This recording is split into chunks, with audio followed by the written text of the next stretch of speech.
So today is day 12 of the SWIP trip, and I'm gonna cruise on up here and cross the White River and meet up with the Nevada Wilderness folks to get some more water.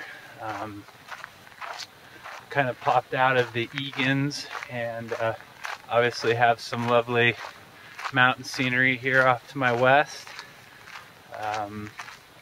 It was 27 degrees this morning when I got going, which is my second coldest night of the trip, but there was no wind, and it's incredible how it makes all the difference in the world just having the wind off of you when you're camping at night. Last night was actually the second night that I've cowboy camped of the whole trip. And what does cowboy camping mean? It means you just throw down, don't set up a shelter, and lay on some thick duff underneath the juniper tree. And the thing that saves you is you don't spend the 10 or 15 minutes setting up your shelter or the 10 or 15 minutes breaking it down. And what do you gain? Well, you get to sleep under the stars and see the moon. It's pretty. You don't feel all enclosed like that, and it's something that definitely grows on you the more you start doing it. So yeah, day 12 of the trip. I'm getting more into like desert terrain. The minute I dropped out of the Egan's yesterday and kind of got over here to where I am now, I could feel the air temperature rise. I got out of the wind. So I'll probably be switching up some of my gear. I'll probably grab a lighter bag. I have a bag that's rated to 35 degrees. It's box quilted, and it saves me a half a pound. And I'll probably ditch my parka that I've been carrying, which will save me 5 ounces as well. And I'm also thinking I'm probably going to switch up my shoes, as these shoes that I'm wearing are pretty warm in my opinion.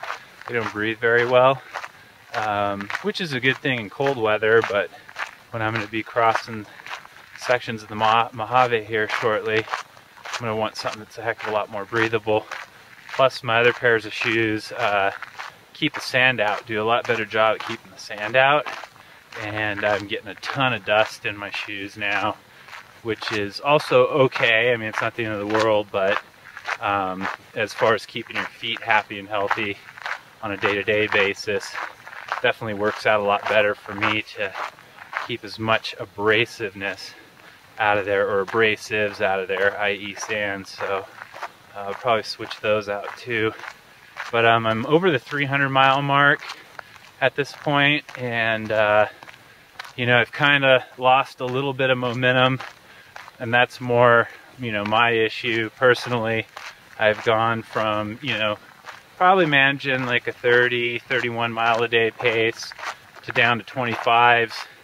The maps that I have of the SWIP, when it comes to crossing things like the Ghost Chute or the Steptoe Valley, they're very accurate because it's flat as a pancake. But when you get into things like crossing the Egan's, it may be 9 miles by line of sight, but there might be 9 canyons you got to cross in that distance. And obviously it doesn't measure all that up and down that you're having to do, so it's just a consideration.